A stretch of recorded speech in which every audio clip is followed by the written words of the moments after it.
திரைப்படத்துல போய் இந்த first day first show review அப்படிங்கிறது வந்து தடை வாங்கியிருக்கிறாங்க. இப்போ இன்னைக்கு திண்ணைகள் இல்லை. அப்போ இன்னைக்கு வந்து நாகரிகம் அடைஞ்சிட்டோம். இன்னைக்கு அறிவியல் சாதனங்கள்லாம் ரொம்பவே வளர்ந்துருச்சு.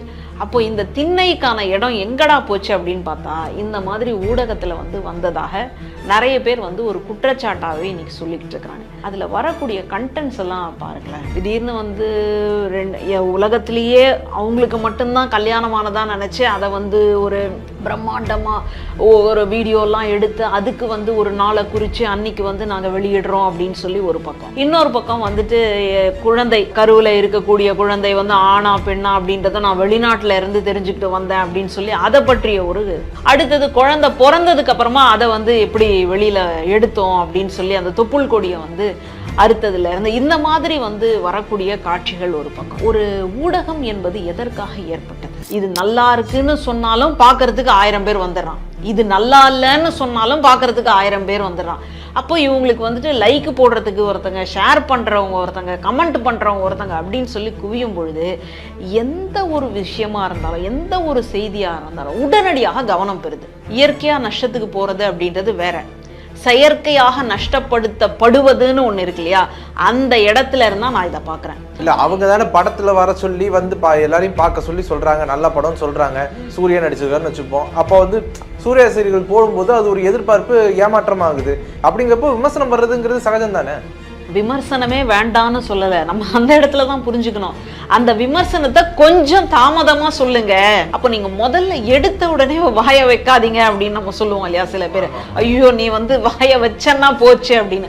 அந்த மாதிரி எடுத்த உடனே நீங்கள் சொல்லாதீங்க, கொஞ்சம் அந்த படம் ஓடட்டும். இப்போ ஒரு கடையில் ஒருத்தர் போய் சாப்பிட்டு வர்றாரு அப்படின்னா, சாப்பிடும்போது சாப்பாடு நல்லா இல்லை, எந்திச்சு போறாரு, இன்னொருத்தர் சாப்பிட்றதுக்கு வராரு, எப்பா இங்கே வேணாம்ப்பா, இங்கே சாப்பாடு நல்லா இல்லைப்பா, நீ வேற கடை பார்த்து போங்க அப்படின்னு சொல்றது அப்படி கூட எடுத்துக்கலாம்ல. நானும் ஒரு உதாரணம் சொல்றேன். வாகை தமிழ் நேயர்கள் அனைவருக்கும் அன்பு வணக்கங்கள். இன்று நம்மோடு நேர்காணலில் இணைந்திருக்கக்கூடிய சிறப்பு விருந்தினர் அரசியல் விமர்சகர் பேராசிரியர் திருமதி மஞ்சுளா அவர்கள். வணக்கம் மேம். யூடியூபர்களுக்கு ஒரு மிகப்பெரிய ஆப்பா என்னன்னா, இந்த திரைப்படத்தில் போய் இந்த first day first show review அப்படிங்கிறது தடை வாங்கியிருக்கிறாங்க. அதாவது ஒரு வார காலகட்டத்துக்கு இந்த மாதிரி விமர்சனங்கள் அப்படிங்கிறது பண்ணக்கூடாது அப்படின்னு சொல்லி ஒரு உத்தரவு வந்திருக்குது. அதை நீங்கள் எப்படி பார்க்குறீங்க? இந்த நாட்டில் கருத்து சுதந்திரம் இருக்கா இல்லையா, யார் வேணாலும் எது வேணாலும் பேசலாமா, இந்த மாதிரி பல்வேறு சர்ச்சைகள் இன்னைக்கு இருக்கக்கூடிய சூழலில் ரொம்பவே அதிகமாயிட்டிருக்கு. என்னைக்கு இந்த புற்றீசல் மாதிரி இந்த மீடியாக்கள் அப்படின்றது பெருகுச்சோ அப்போவே அதுக்கு ஒரு தணிக்கை வேணும், இப்படி வேணும், அப்படி வேணும், எல்லாரும் பேசுகிறதுக்கு ஏற்ற ஒரு இடமா இது மாறி போயிடுச்சு. இன்னும் கூட யோசிச்சு பாருங்களேன், அன்னைக்கெல்லாம் வீடுகளில் வெளிப்புறங்களில் ஒரு திண்ணை வச்சு கட்டியிருந்தோம். இன்னைக்கு கூட சில கிராமங்களில் அந்த திண்ணை வீடுகள் உண்டு. அந்த திண்ணை வீட்டில் என்ன நடக்கும் அப்படின்னா, அந்த திண்ணையில் உட்காந்துக்கிட்டு தெரிஞ்சவங்க வர்றவங்க போகிறவங்க அப்படி உட்காந்துக்கிட்டு, இவங்க வீட்டில் என்ன நடந்தது தெரியுமா, அவங்க வீட்டில் என்ன ஆச்சு தெரியுமா, அவங்க பொண்ணுக்கு என்ன நகை போட்டாங்க தெரியுமான்ற இந்த மாதிரி ஒரு பேச்சு நடந்துட்டு. இப்போது இன்றைக்கி திண்ணைகள் இல்லை. அப்போ இன்னைக்கு நாகரிகம் அடைஞ்சிட்டோம். இன்னைக்கு அறிவியல் சாதனங்கள்லாம் ரொம்பவே வளர்ந்துருச்சு. அப்போ இந்த திண்ணைக்கான இடம் எங்கடா போச்சு அப்படின்னு பார்த்தா இந்த மாதிரி ஊடகத்தில் வந்ததாக நிறைய பேர் ஒரு குற்றச்சாட்டாகவே இன்னைக்கு சொல்லிக்கிட்டு இருக்கிறாங்க. அது சரியாக இருக்குமா? இது தப்பான ஒரு அணுகுமுறை இல்லையா? ஒரு அறிவியலினுடைய வளர்ச்சியை, ஒரு அறிவியலினுடைய பார்வையை இந்த அளவுக்கு நம்ம கொச்சப்படுத்தணுமா அப்படின்னு பார்த்தா அதில் வரக்கூடிய கண்டென்ட்ஸ் எல்லாம் பாருங்களேன். திடீர்னு உலகத்திலேயே அவங்களுக்கு மட்டும்தான் கல்யாணமானதா நினச்சி அதை ஒரு பிரம்மாண்டமாக ஒரு வீடியோலாம் எடுத்து அதுக்கு ஒரு நாளை குறித்து அன்னைக்கு நாங்கள் வெளியிடுறோம் அப்படின்னு சொல்லி ஒரு பக்கம். இன்னொரு பக்கம் குழந்தை கருவில் இருக்கக்கூடிய குழந்தை ஆணா பெண்ணா அப்படின்றத நான் வெளிநாட்டில் இருந்து தெரிஞ்சுக்கிட்டு வந்தேன் அப்படின்னு சொல்லி அதை பற்றிய ஒரு கண்டென்ட். அடுத்தது குழந்தை பிறந்ததுக்கு அப்புறமா அதை எப்படி வெளியில் எடுத்தோம் அப்படின்னு சொல்லி அந்த தொப்புள் கொடியை அறுத்ததுல இருந்து இந்த மாதிரி வரக்கூடிய காட்சிகள் ஒரு பக்கம். இன்னொரு பக்கம் பள்ளிக்கூடத்தில் கல்வி நிறுவனங்களில் பண்ணாத அட்டகாசத்தை எல்லாம் இன்னொரு பக்கம் காட்டிக்கிட்டு இருக்கிறாங்க. அப்போது ஒரு ஊடகம் என்பது எதற்காக ஏற்பட்டது? நீங்கள் நல்லா யோசிச்சு பாருங்கள். ஒரு காலகட்டங்கள்லாம் வானொலி பெட்டியே கிராமப்புறங்களில் ஒரு இடத்துல தான் இருக்கும். பஞ்சாயத்து போர்டு அந்த மாதிரி வந்து ஒரு இடத்துல மட்டும்தான் இருக்கும். எல்லாரும் வந்து அதாவது வீட்டில் இருக்கக்கூடிய பெரியவங்க தாத்தாங்க அவங்கெல்லாம் வந்து அங்கே வந்து கேட்டுட்டு போயிட்டு வீட்டில் செய்திகள்லாம் சொல்லிட்டு இருந்தாங்க. இன்னைக்கு ஒவ்வொருத்தர் கையிலையும் வந்து ஒரு அலைபேசின்னு வந்து அதுக்குள்ளே இந்த உலகம் மொத்தத்தையும் பார்க்கலாம் அப்படின்ற ஒரு இடம் வந்துடுச்சு. இப்போ இதில் என்ன நடக்குது அப்படின்னா, இது நல்லா இருக்குன்னு சொன்னாலும் பார்க்கறதுக்கு 1000 பேர் வந்துடுறான், இது நல்லா இல்லைன்னு சொன்னாலும் பார்க்கறதுக்கு 1000 பேர் வந்துடுறான். அப்போ இவங்களுக்கு வந்துட்டு லைக் போடுறதுக்கு ஒருத்தங்க, ஷேர் பண்ணுறவங்க ஒருத்தங்க, கமெண்ட் பண்ணுறவங்க ஒருத்தங்க அப்படின்னு சொல்லி குவியும் பொழுது எந்த ஒரு விஷயமா இருந்தாலும் எந்த ஒரு செய்தியாக இருந்தாலும் உடனடியாக கவனம் பெறுது. அப்போது கவனம் பெறுதுன்னா அப்போ நீங்கள் அதில் வந்து சொல்லக்கூடிய செய்தியை நீங்கள் எந்த அளவுக்கு பொறுப்போடு சொல்லணும் அப்படின்னு ஒரு பார்வை இருக்குது. இப்போது நம்மளை பொறுத்த வரைக்கும் ஒரு படத்தை ப்ரமோட் பண்ணணும் அப்படின்னு சொன்னால் அதற்கு ஒரு சரியான இடம் வந்து இதுதான், காட்சி ஊடகம் தான். நீங்கள் போய்ட்டு விஷுவலாக அல்லது வந்து ஒரு வேளை வானொலியில் கூட நீங்கள் வந்து விளம்பரம் பண்ணலாம். அந்த விளம்பரம் என்பது ரொம்ப பெரிய ஒரு ரீச். இன்றைக்கி ஒரு அரை செகண்டில் ஒரு மணியில் ஒரு நிமிஷத்தில் வந்து ஒரு விளம்பரத்தை வந்து உங்களால் செஞ்சு முடிச்சிடலாம். அது ரொம்ப பவர்ஃபுல்லாக இருக்குது. இளைஞர்கள்கிட்ட நல்லா போய் சேருது, சாதாரணமாக எல்லார்கிட்டையும் வந்து இன்றைக்கி போய் சேருது. இப்படி இருக்கக்கூடிய இந்த விளம்பரம், இப்படி இருக்கக்கூடிய இந்த கண்டென்ட் அப்படின்றது எவ்வளோ முக்கியமானது அப்படின்றத நம்ம தெரிஞ்சுக்கிறோம். இன்னும் கேட்டால் அரசியல் தளங்கள்லேயே இன்றைக்கி ஒவ்வொரு கட்சிக்குள்ளேயும் ஒரு ஐடி விங்குன்னு ஒன்று செயல்பட்டுக்கிட்டு இருக்கு. ஏன் செயல்படுது? ஏன்னா நம்முடைய கருத்தை, நம்முடைய பிரச்சாரத்தை இதன் வழியாக நம்ம பரப்புகிறோம். அப்போது ஊடகத்தில் வந்து எதுவும் தப்பாக வந்துடக்கூடாது அப்படின்னு சொல்லி மிகப்பெரிய தலைவராக இருந்தால் கூட பயப்படுறத நம்ம இன்னைக்கு பார்க்குறோம். அப்போது ஊடகம் எவ்வளோ ஆற்றல் வாய்ந்ததாக, சக்தி வாய்ந்ததாக இன்னைக்கு மாறிக்கிட்டு இருக்கு அப்படின்றத புரிஞ்சுக்கிறோம். இப்போ இந்த சூழலில் தான் இன்னைக்கு இதை வந்து ஒரு வாரத்துக்கு படம் வந்து படம் வந்து ரிலீஸ் ஆன ஒரு வாரத்துக்கு இந்த மாதிரி கருத்து கணிப்பு வந்து கேட்கக்கூடாது அப்படின்னு சொல்கிறாங்கன்னா அப்போது என்ன நடந்திருக்கும் அப்படின்னு கொஞ்சம் அமர யோசிச்சு பாருங்களேன். அப்போது ஒரு படம் நல்லா வரணும் அப்படின்றதுக்காக இப்போது ஒரு தனியாரில் இருக்கக்கூடிய ஒருத்தர் அவர் வந்து அந்த படத்தை வந்து விமர்சனம் பண்ணுறாரு அப்படின்றது ரொம்ப கவனம் பெற்று அவரே ஒரு படம்லாம் நடித்தது இது எல்லாத்தையும் நம்ம பார்க்குறோம். அப்போ அவர் பேசிட்டாருன்னு சொன்னால் அந்த படத்தினுடைய அவர் பார்வையிலேருந்து வேறு மாதிரி கூட பார்த்துருக்கலாம். அவர் ஒரு வேளை இந்த படம் நல்லாவே இல்லைங்க, இதெல்லாம் வேஸ்ட்டுங்க அப்படின்னு சொல்லிட்டாருன்னா அந்த படம் வந்து மிகப்பெரிய சரிவை சந்திக்கக்கூடிய ஒரு சூழலில் அவரை எதிர்த்து சட்டம் பாஞ்சுது. நம்ம அதை வரலாற்றில் பார்த்தோம். இப்போ அதே சூழலை இங்கே பொருத்தி பாருங்க. இங்கே என்ன நடக்குது அப்படின்னு சொன்னால், நடிகர் சூர்யா அவர்களுடைய கங்குவா அப்படின்ற ஒரு படம் எல்லாருடைய எதிர்பார்ப்புக்கு நடுவில் அது வந்து வந்திருக்கு. இப்போது நம்ம தமிழ்நாட்டை பொறுத்த வரைக்கும் காலை காட்சி, சிறப்பு காட்சி அப்படின்றது 9 மணிக்கு அப்படின்னு சொல்லி வச்சுருக்கிறோம். மற்ற மாநிலங்கள்லாம் இன்னும் முன்கூட்டியே, நமக்கும் அப்படி தான் இருந்தது. அங்கே வந்து சில அசம்பாவிதங்கள் நடந்ததுனால அதையெல்லாம் தடுக்கும் முறையில் வந்து 9 மணிக்குன்னு. மற்ற மாநிலங்களில் அவ்வளோ சீக்கிரமாக அதை வந்து வெளியான உடனே அதை பார்த்துட்டு உடனடியாக ஒரு விமர்சனம் வந்து அந்த விமர்சனம் தமிழ்நாட்டில் இருக்கக்கூடிய ரசிகர்களை எல்லாம் குழப்புது அப்படின்னு சொல்கிறாங்க.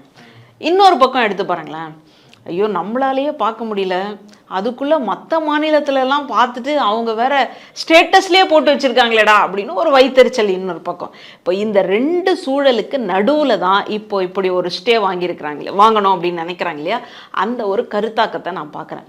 அப்போ ஏன் இவங்க வந்து அந்த மாதிரி யோசிக்கணும்? இப்போது ஒவ்வொருத்தரும் சொல்கிறத வச்சு தானே அந்த படத்தினுடைய எதிர்பார்ப்பு அப்படின்றது கூடும் குறையும். இப்போது மற்ற மாநிலங்களில் பார்த்துட்டு அவங்க வந்து இப்படி ஒரு விமர்சனத்தை வைக்கிறாங்கன்னா ஏற்கனவே வந்து புக் பண்ணியிருப்பாங்க, டிக்கெட்டு புக் பண்ணிவிட்டு போய் பார்க்கணும், மொதல் ஷோ பார்க்கணும் அப்படின்னு ரசிகர்கள் ஆர்வத்தோடு இருப்பாங்க. அவங்கெல்லாம் போய் பார்க்கும் பொழுது இவங்க சொன்ன விமர்சனத்தோடையே தான் போவாங்க. இப்போது நீங்கள் திறந்த மனசோட ஒரு கருத்தை வந்து பார்க்குறதுக்கும் இப்படி ஒரு முன்முடிவோட ஒரு விஷயத்தை வந்து நீங்கள் அணுகிறதுக்கும் எவ்வளோ பெரிய வித்தியாசம் இருக்கு இல்லையா. அப்போ அவங்க இந்த மாதிரி சொல்லிட்டாங்களே, இது சரிப்பட்டு வருமா, போகலாமா வேணாமா, வேறு யாருக்காவது கொடுத்து விட்டுருவோமா, டிக்கெட்டை வாங்கிட்டோம் வேறு யாருக்காவது கொடுத்து விட்டுடலாமா, இந்த மாதிரி ஒரு குழப்ப நிலைக்கு வந்து தள்ளப்படுவாங்க அப்படின்னு இன்றைக்கி இந்த திரைத்துறையில் இருக்கக்கூடிய அதனுடைய தயாரிப்பாளர், அந்த சம்மேளனம், சங்கத்திலலாம் இருக்கக்கூடியவங்க யோசிக்கிறாங்க அப்படின்றதான் நான் புரிஞ்சுக்கிறேன். இப்போ திரைப்படம் அப்படின்றது ஒரு கதாநாயகனை சார்ந்ததா? இல்லை. கதாநாயகியா இல்லை, இயக்குனரை மட்டுமா இல்லை, தயாரிப்பாளர். அது வந்து ஒரு கனவு தொழிற்சாலை. அந்த தொழிற்சாலைக்குள்ள எத்தனை பேர், அதாவது திரைக்கு பின்னால் எத்தனை பேர் இருக்காங்க, திரைக்கு முன்னால் எத்தனை பேர் இருக்காங்க, திரையிலேயே ஒரு சில நொடிகள் மட்டும் வந்துட்டு போகிற கதாபாத்திரம் யார், அவங்களுக்கெல்லாம் வந்துட்டு எந்த மாதிரியான சம்பளங்கள் கொடுக்கப்படுது, அவங்களுடைய வாழ்க்கை முறை என்ன, அவங்களுக்கு ஒரு நாள் வந்து படப்பிடிப்பு நடக்குதுன்னா எவ்வளவு செலவாகுது. இப்போ ஒன்றும் இல்லை, நடிகை நயன்தாரா அவர்களுடைய ஆவணப்படத்தில் தனுஷ் அவர்களின் தயாரிப்பாளராக இருந்து எடுக்கப்பட்ட நானும் ரவுடி தான் அப்படின்ற படத்தினுடைய பிஹைண்ட் த ஸ்க்ரீன், அந்த படத்தில் வராமல் பட காட்சிகள் நடக்கக்கூடிய இடத்துல தன்னுடைய மொபைலில் எடுத்ததுக்கு வந்துட்டு நடிகர் தனுஷ் வந்து என்னுடைய அனுமதி இல்லாமல் பயன்படுத்தி இருக்கிறாங்க, எனக்கு வந்து 10 கோடி நஷ்ட ஈடாக கொடுக்கணும் அப்படின்னு சொல்லி ஒரு இது சொல்லியிருக்கார் இல்லையா. அப்போது நான் வந்து அதற்கான உரிமையாளர். அப்போது ஒரு படம், ஒரு நாளைக்கான படப்பிடிப்புக்கான செலவு என்ன அப்படின்றது அவருக்கு தெரியும். அது திரைத்துறையை சார்ந்த அத்தனை பேருக்கும் தெரியும். அப்போ இந்த சூழலில் ஒரு நாளைக்கு இவ்வளவு செலவு பண்ணி அந்த படப்பிடிப்பு நடக்குது. அதுக்கப்புறம் வந்து திடீர்னு அதில் ஒப்பந்தமானவங்களில் சில பேர் வந்துட்டு ஏதாவது ஒரு அசம்பாவிதம் நடந்துடுச்சு அப்படின்னு சொன்னால் அதை நம்ம யாருமே ஒன்றுமே செய்யவே முடியாது. இப்படி பல்வேறு சூழல்களுக்கு நடுவில் ஒரு படம் வெளியில் வருது, சரியா? அதுக்கப்புறம் இசை அது இதுன்னு எல்லாம் போட்டு அது தேட்டருக்கு வந்து திரையரங்கத்துக்கு வருது. அந்த திரையரங்கத்துக்கு வர்றதுக்கு முன்னாடி அந்த விநியோகஸ்தர்கள் அவங்களுக்கு வந்துட்டு கேட்குற விதத்தில் வந்து அந்த பணம் அப்படின்றது இருக்கா, அவங்க ரேட் ஃபிக்ஸ் பண்ணுறது அப்படின்றது இருக்கா, இவ்வளவு சிக்கலுக்கு நடுவில் தான் ஒரு படம் வருது. அப்போ அந்த படம் என்பது ஒரு தனிநபரை மட்டும் சார்ந்தது அல்ல, அதில் இருக்கக்கூடிய ஒட்டுமொத்த குழுவையும் சார்ந்தது. அப்போ அது நஷ்டத்துக்கு போயிடுச்சு அப்படின்னு சொன்னால், இயற்கையாக நஷ்டத்துக்கு போகிறது அப்படின்றது வேற, செயற்கையாக நஷ்டப்படுத்தப்படுவதுன்னு ஒன்று இருக்கு இல்லையா, அந்த இடத்துல இருந்தால் நான் இதை பார்க்குறேன். இப்போ இவங்க சொல்லக்கூடிய விமர்சனம், இப்போ நான் வந்துட்டு ஒரு காட்சியை பார்க்கறதுக்கும் நீங்கள் ஒரு காட்சியை பார்க்கறதுக்கும் வித்தியாசம் இருக்கலாம். ஏன்னா என்னுடைய ஒரு பெண்ணினுடைய பார்வையில் ஒரு காட்சி வேறையா இருக்கும், ஒரு ஆணினுடைய பார்வையில் வேறையா கூட இருக்கலாம். அதை வந்து நம்ம சொல்ல முடியாது. அப்போ ஒருத்தருக்கு பிடிக்காத ஒரு படம் இன்னொருத்தருக்கு பிடிக்கிறதுக்கு எவ்வளவோ சாத்தியங்கள் இருக்கு இல்லையா. இப்போ ஒரு துணிக்கடையில் எத்தனையோ துணி வச்சிருக்கான், இப்போ எல்லாருக்கும் ஒரே ரசனை அப்படின்னு சொன்னால் அப்போ ஒரே மாதிரியான துணி தானே விற்பனை ஆகும். ஆனால் எல்லா துணிகளும் விற்பனை ஆகிட்டு தானே இருக்கு. அந்த மாதிரி ஒரு படத்தை ஒருத்தர் ஒரு மாதிரி பார்க்கலாம், இன்னொருத்தர் அதை வேற மாதிரியா கூட பார்க்கலாம். அப்படி இருக்கும்பொழுது அவங்க சொல்லிட்டாங்களே அப்படின்றதுக்காக நம்ம அந்த படத்துக்கு போனால் இல்லை அந்த படத்துக்கு போகாமல் விட்டால் என்ன நடக்கும்? நஷ்டம் அந்த படத்துக்கு. அப்போது அந்த படத்தில் வேலை பார்த்த அத்தனை பேரும் மறுபடியும் அடுத்த இன்னொரு படத்துக்கு வந்து வேலை செய்ய முடியாத ஒரு சூழலுக்கு தள்ளப்படுகிறார்கள். இல்லை, நீங்கள் சொல்லக்கூடியது சரியான ஒரு விஷயம்தான். ஆனால் இருந்தாலுமே ஒரு நல்ல கதைக்களத்தை கொடுக்க வேண்டியது ஒரு இயக்குனருடைய கடமை இல்லைங்களா அப்படிங்கிற ஒரு விமர்சனம் இருக்குது. இல்லை, கதைக்களத்தை நீங்கள் எதை வச்சு தீர்மானிப்பீங்க? எதை வந்து சரியான கதைக்களம் அப்படின்னு சொல்றதுக்கெல்லாம் யாருமே கிடையாது. ஒரு படைப்பு என்பது அந்த படைப்பாளன் எந்த சிந்தனையோடு அதை வந்து வெளிப்படுத்துறான், அவ்வளோதான். இதுதான் சரியான படைப்பு, இது சரியான படைப்பு இல்லை அப்படின்னு சொல்றதுக்கெல்லாம் நீங்களும் கிடையாது, நானும் கிடையாது. ஒரு படைப்பு சுதந்திரம் என்பது அதை வந்து எந்த அளவுக்கு காட்சிப்படுத்தி இருக்கிறாங்க, அதில் வந்து எந்த அளவுக்கு வந்து சமூக கருத்துக்கள் அப்படின்றது தான் இருக்குது. நம்ம ஒரு இலக்கிய திறனாய்வு அப்படின்ற நூலை எடுத்து படித்தோம் அப்படின்னாலே இலக்கியத்துக்கு 2 பார்வை உண்டுன்றாங்க. ஒன்று இலக்கியம் கலைக்காக, இன்னொன்று இலக்கியம் வாழ்க்கைக்காக.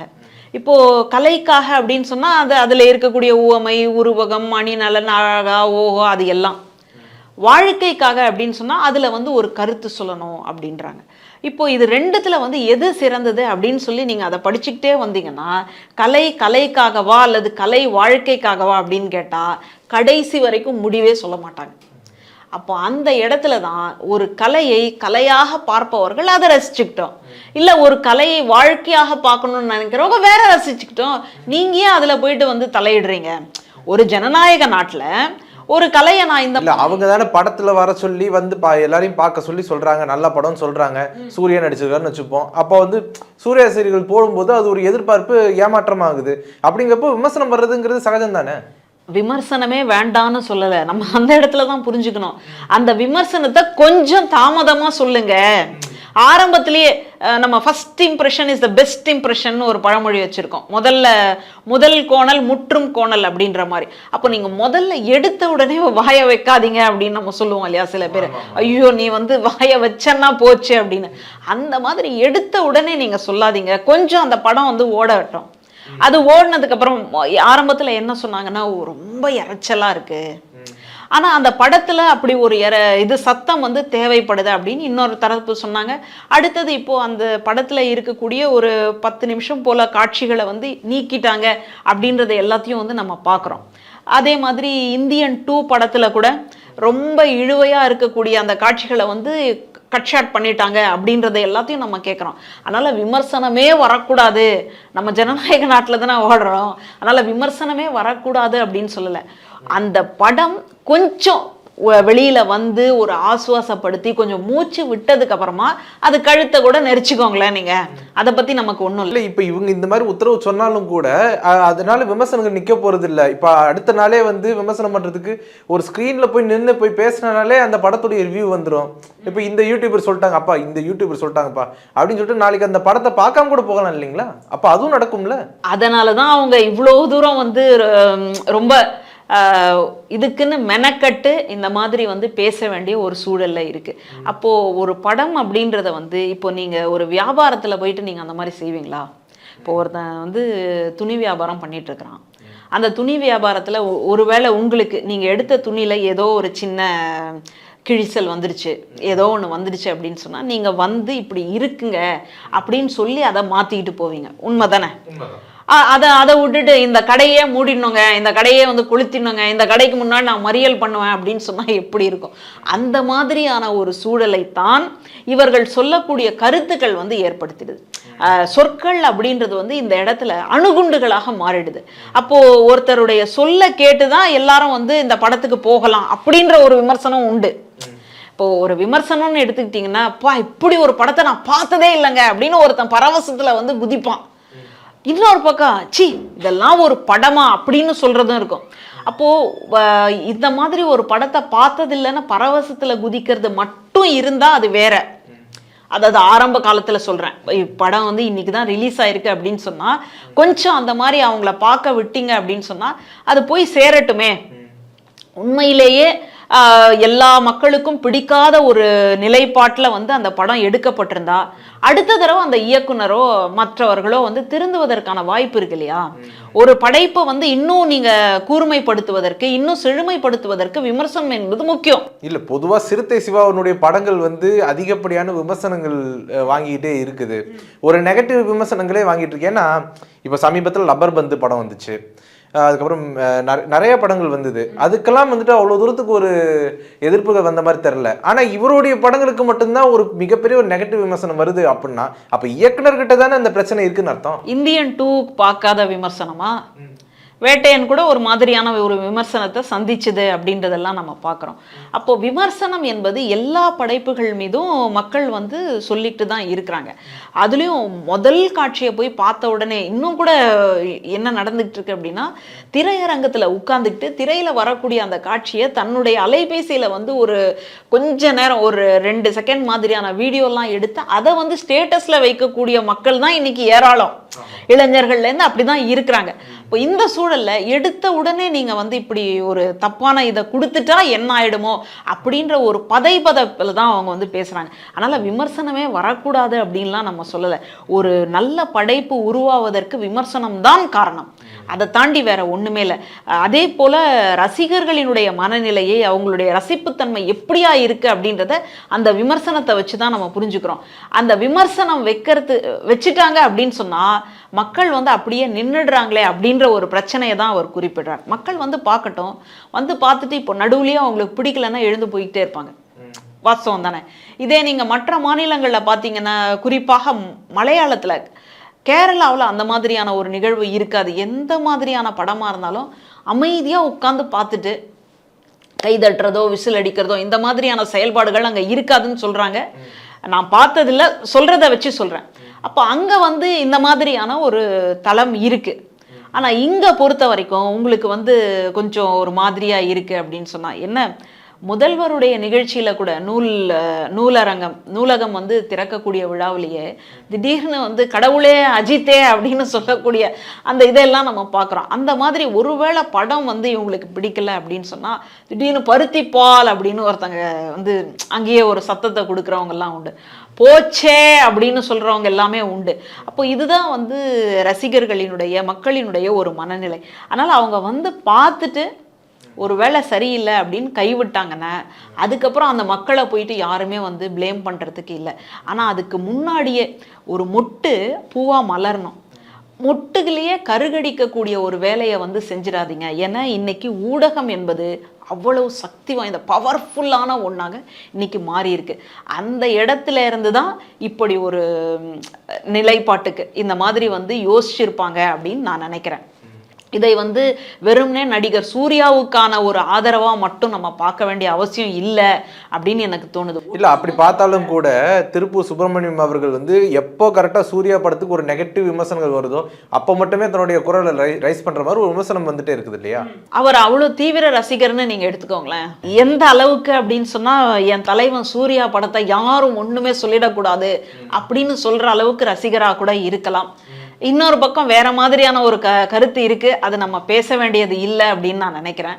அதனால ஒருவேளை அவ்வளோ தீவிரமான ரசிகரா இருக்கிறதுனால சூர்யா படத்தை முன்னிட்டு எல்லா திரைப்படத்துக்குமாக இப்படி ஒரு முன்னெடுப்பை வந்து எடுக்கணும், இதுக்கு வந்து ஒரு ஸ்டே மாதிரி வாங்கணும் அப்படின்னு அவர் வந்து பேசுறாரோ அப்படின்னு நான் புரிஞ்சுக்கிறேன். ஏன்னா மறுபடியும் நான் சொல்றேன், திரைப்படம் என்பது ரொம்ப ஆற்றல் வாய்ந்த, அதாவது சாதாரணமாகவே ஊடகம் என்பது ரொம்ப பவர்ஃபுல்லானது. அதுலேயும் திரைப்படம் என்பது இன்னும் கூட மக்கள்கிட்ட இன்னும் கூட ஒவ்வொருத்தவங்க வீட்லேயும் பார்த்தீங்கன்னா நான் கூட நடிக்கணும்னு ஆசைப்பட்டேங்க அப்படின்னு சொல்லக்கூடிய இடம் தான். அதனால் அப்படிப்பட்ட அந்த திரைப்படம் அப்படின்றது நம்ம வெறும்னே அந்த திரையில் பார்க்குறோம் இல்லையா, அது மட்டும் காட்சி இல்லை, அது மட்டும் உண்மை இல்லை. அதுக்கு பின்னாடி நிறைய பேருடைய ரத்தம், நிறைய பேருடைய வியர்வை, நிறைய பேருடைய உழைப்பு அடங்கியிருக்கு. இப்போ ஒரு படத்தை வந்து அது நீங்கள் சரி இருக்கு சரியில்லை அப்படின்னு பார்க்கறதெல்லாம் மக்களினுடைய வேலை தான். நான் அதிலெல்லாம் வந்து தலையிட்டு நீங்கள் வந்து இதை பார்த்தே ஆகணும், எல்லா படத்துக்கும் வந்து நீங்கள் இந்த மாதிரி வந்து டிக்கெட்டை வாங்கணும் அப்படின்லாம் நான் சொல்லலை. அப்படி அவங்களுடைய அந்த உழைப்பை, அந்த ரத்தத்தை, அந்த உயர்வை, அந்த வியர்வையை நீங்கள் கொஞ்சம் அங்கீகாரம் பண்ணி பாருங்க. ஏன்னா அது வந்து அவ்வளோ ஒரு பெரிய யூனிட். அது அத்தனை பேருடைய மக்களினுடைய உழைப்பும் அதில் அடங்கியிருக்கு. அதை வந்து ஆரம்பத்திலேயே நாளே ஷோலேயே இந்த மாதிரி ஆயிடுச்சு அப்படின்னு சொல்லுவதன் வழியாக ஒருவேளை மற்றவங்களுக்கு அது பிடிச்சிருக்கலாம். இப்போ நான் சொன்னேன் இல்லையா, என் தோழி எத்தனையோ விமர்சனம் வந்தது, ஆனால் முதல்ல கொஞ்ச நேரம் அப்படி இருந்ததே தவிர அப்புறம் பார்த்தா பெஸ்ட்டாக இருந்தது படம் அப்படின்னு ஒரு தோழி சொல்கிறா இல்லையா. அப்போ அந்த மாதிரி ரசிகர்களை வந்து பார்க்கறதுக்கு விடுங்க.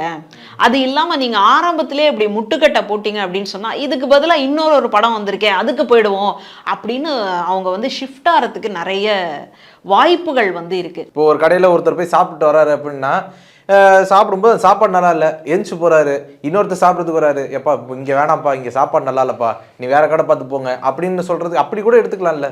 நானும் ஒரு உதாரணம் சொல்கிறேன். ஒரு மனநல காப்பகத்தில் 2 பேர் இருந்தாங்களாம். அதில் ஒருத்தர் வந்து வெளியிலேருந்து பார்க்க வந்தவர் இந்த நபரை பார்த்துட்டு இவர் ஏன் இந்த மாதிரி மனநலம் பாதிக்கப்பட்டிருக்காரு, காதல் தோல்வி அந்த மாதிரி ஆயிட்டாருங்க.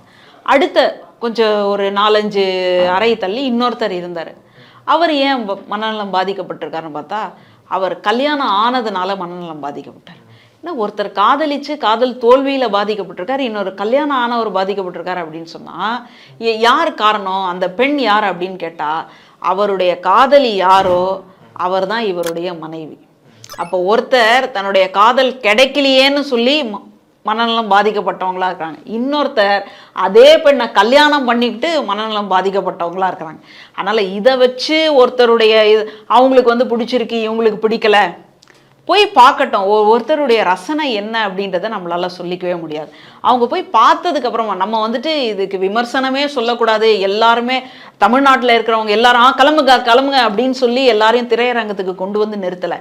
ஆனால் கொஞ்சமாக ஒரு அவகாசம் கொடுத்து அவங்களும் அந்த திரைத்துறையில் வேலை பார்த்தவர்கள், அந்த திரைப்படத்துக்கு வேலை பார்த்தவங்களும் கொஞ்சம் ஆசுவாசப்படுத்திக்கிற மாதிரி ஒரு நல்ல விஷயத்தை வந்து நீங்கள் பேசுங்க. அந்த படத்தில் இருக்கக்கூடிய ஆரோக்கியமான சிறப்பம்சங்களை வந்து பேசலாமே அப்படின்றதான் நம்ம சொல்கிறோமே தவிர ஒட்டுமொத்தமாக பேசவே கூடாது, கருத்து சுதந்திரமே கிடையாது, நாங்கள் படம் எடுத்தால் நீங்கள் வந்து பார்த்தாகணும் அப்படின்னு எந்த கட்டாயமும் இங்கே வந்து இல்லை அப்படின்றதான் நான் வந்து சொல்ல விரும்புகிறேன். உங்களுடைய நேரத்தை ஒதுக்கி எங்களோட கருத்துக்களை பந்தமிக்க நன்றிப்பா.